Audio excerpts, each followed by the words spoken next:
All right, let's talk next about independence for discrete random variables. It's, as you might guess, pretty much the same concept, but we just want to make sure that we give discrete random variables their due. Um,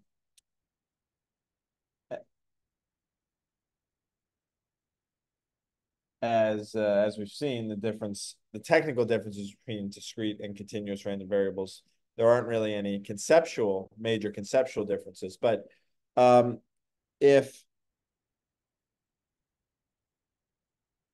we suppose x, y are discrete with marginal probability mass functions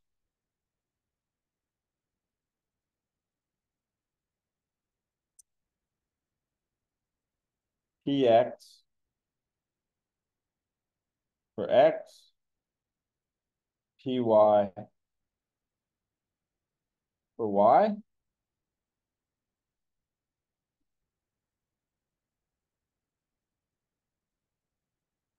joint probability mass function then is going to be pxy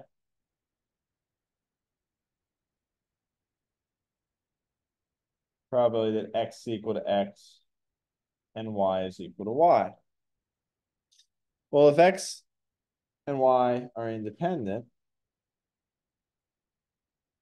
then the joint mass function is the product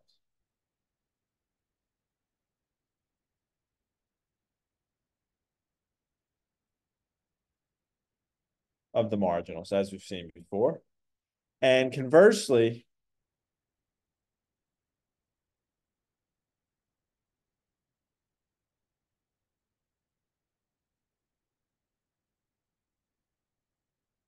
if we can express the joint as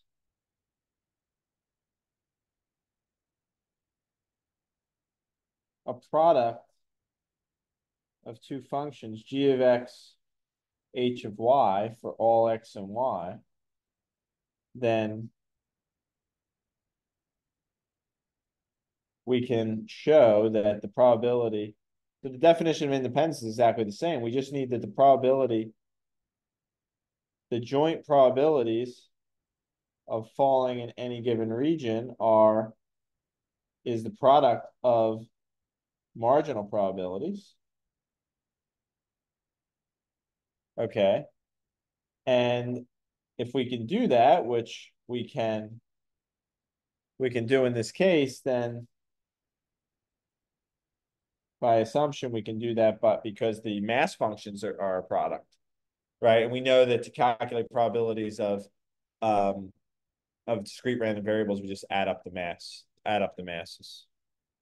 So, and this extends further.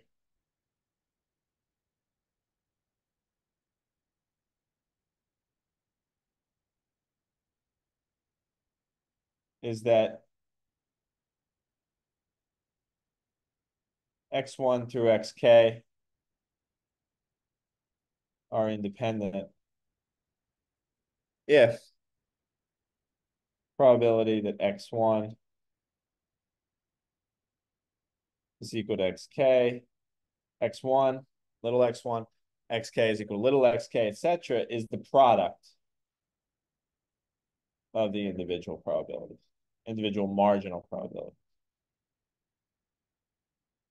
for all values, all possible values of the random variables.